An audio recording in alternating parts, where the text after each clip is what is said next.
आप देख रहे हैं केडी न्यूज। आज हम एक देश एक चुनाव संबंधी हो रहे कवायद पर चर्चा कर रहे हैं। नमस्कार, मैं कपिल देव शुक्ल और आप देख रहे हैं केडी न्यूज सुल्तानपुर चैनल। यह खबर केडी न्यूज सुल्तानपुर चैनल के सहयोगी संस्थान अवधि तक पर भी देख सकते हैं। यह संयोग ही है कि जब संसद में संविधान पर चर्चा के दौरान पक्ष विपक्ष एक दूसरे को कटघरे में खड़ा कर रहे थे कि तभी 129वां संविधान संशोधन बिल को लोकसभा में पेश किया गया। यह संविधान संशोधन विधेयक एक देश एक चुनाव संबंधी है। बेशक मोदी सरकार की यह मंशा पुरानी है, लेकिन ऐसा नहीं है कि सब कुछ आनंद फानन में हो रहा है। 18वीं लोकसभा के चुनाव से पहले ही 2 सितंबर 2023 को मोदी सरकार ने इस बाबत पूर्व राष्ट्रपति रामनाथ कोविंद की अध्यक्षता में उच्च स्तरीय समिति गठन की थी।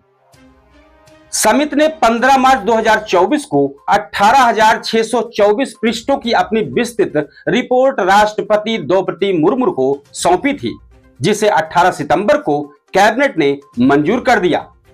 स्वतंत्रता दिवस पर लाल किले से प्रधानमंत्री नरेंद्र मोदी के संबोधन और उनके बाद गृह मंत्री अमित शाह की टिप्पणियों से अनुमान लगाया जाने लगा था कि संसद के शीतकालीन सत्र में यह विधेयक आ सकता है।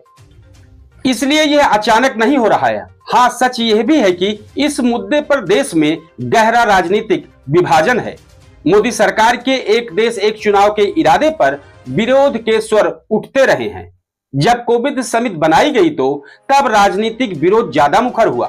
कोविंद समिति द्वारा विचार विमर्श की प्रक्रिया में भी राजनीतिक विभाजन साफ नजर आया। भाजपा और उसके मित्र दलों ने इसका समर्थन किया, जबकि कांग्रेस समेत ज्यादातर विपक्षी दलों, खासकर क्षेत्रीय दलों ने तीखा विरोध दर्ज किया। 17 दिसंबर को लोकसभा में 129वां संविधान संशोधन विधेयक पेश करने के लिए हुए मतदान में भी यही समर्थन और विरोध का खेल सामने आया। लोकसभा अध्यक्ष ओम बिरला और कानून मंत्री अर्जुन राम मेघवाल की टिप्पणियों से स्पष्ट है कि अब संयुक्त संसदीय समिति बनाकर इस बिल के सभी पहलुओं पर और विस्तार से गौर किया जाएगा।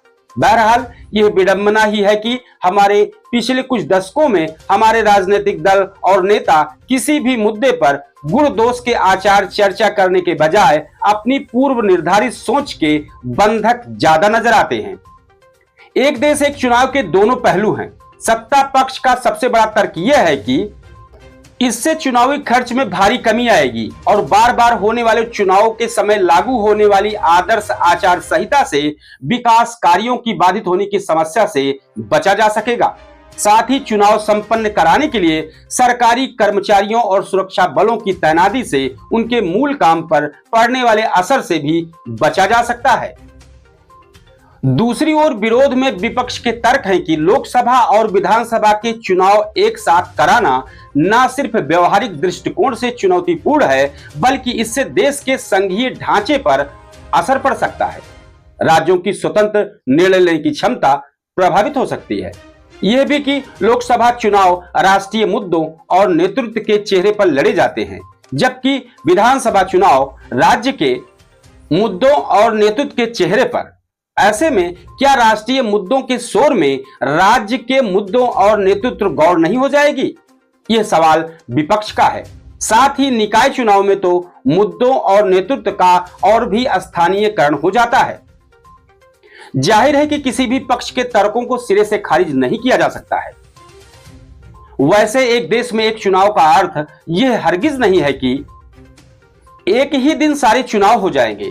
कोविंद समिति के सुझावों के मुताबिक पहले चरण में लोकसभा और विधानसभाओं के चुनाव होंगे और फिर 100 दिनों के अंदर दूसरे चरण में निकाय चुनाव एक साथ कराए जाएंगे। यानी चुनाव प्रक्रिया कुछ महीने तक तो चलेगी ही, उस दौरान आदर्श आचार संहिता भी लागू रहेगी।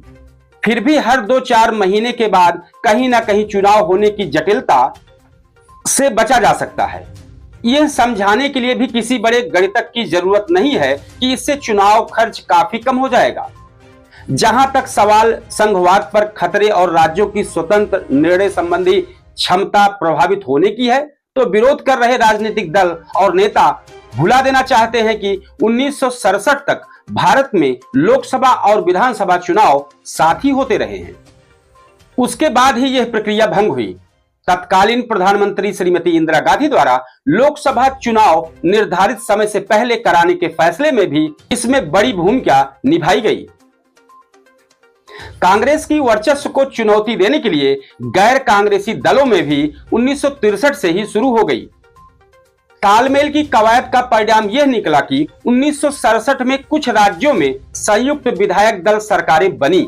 राजनीतिक जोड़ तोड़ के चलते वे अपना कार्यकाल पूरा नहीं कर पाई और उत्तर प्रदेश, बिहार, हरियाणा, पंजाब, पश्चिम बंगाल एवं नागालैंड में मध्यावधि चुनाव अवश्य संभावी हो गए। कामोबेश उसी समय कांग्रेस में सत्ता संघर्ष चल रहा था। पंडित जवाहरलाल नेहरू और लाल बहादुर शास्त्री के निधन के बाद प्रधानमंत्री बनी इंदिरा गांधी दोहरी चुनौतियों से रूबरू थी। एक ओर कांग्रेस का जनाधार सिकुड़ने लगा था, तो दूसरी ओर कांग्रेस के स्थापित छत्रप उन्हें खुलकर काम नहीं करने दे रहे थे। अंततः 1969 में कांग्रेस का विभाजन हो गया और कांग्रेस जनों का बड़ा हिस्सा इंदिरा गांधी के साथ आया। संसद में सीपीआई, द्रमुक और कुछ अन्य दलों के समर्थन से वो सत्ता में भी बनी रही। जब पूर्व राजघरानों के प्रिवी पर्स बंद करने का फैसला सुप्रीम कोर्ट ने रद्द कर दिया, तो इंदिरा गांधी ने लोकसभा भंग करके अपनी लोक लुभावन नीतियों पर जनमत संग्रह के लिए समय पूर्व चुनाव का दांव चला था। इंदिरा गांधी ने वह पूरा चुनाव राष्ट्रीय मुद्दों और अपनी करिश्माई छवि पर केंद्रित रखा और उनका दांव बेहद सफल रहा। विपक्षी गठबंधन को मात देकर इंदिरा गांधी 352 सीटें जीतने में सफल रही, पर देश में लोकसभा और विधानसभा चुनाव साथ कराने की प्रक्रिया पर भी विराम लग गया। आपातकाल के बाद इस चुनाव में कांग्रेस को बेदखल करके केंद्रीय सत्ता में आई जनता पार्टी सरकार के पतन के बाद लोकसभा के भी मध्यावधि चुनाव में भी अवश्य संभावी हो गया। बहरहाल साल 2014 में अकेले दम पर बहुमत के साथ केंद्रीय सत्ता में आने और फिर देश के कई राज्यों में भी अकेले दम या गठबंधन सहयोगियों के साथ सुविधाजनक बहुमत की सरकार चलाते हुए भाजपा को लगता है कि एक साथ चुनाव की प्रक्रिया में वापस लौटा जा सकता है, पर उसके लिए 2/3 बहुमत जुटाना आसान नहीं होगा।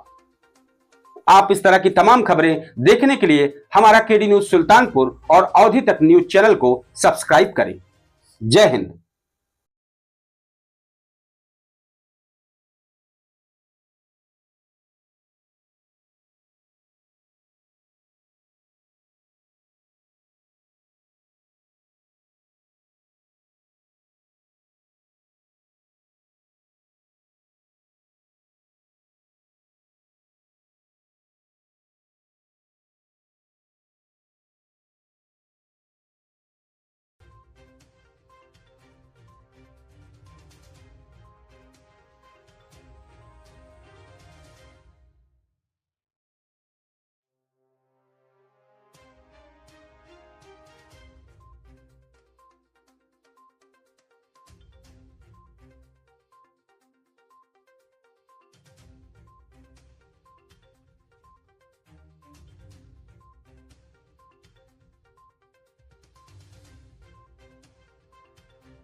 आप देख रहे हैं केडी न्यूज।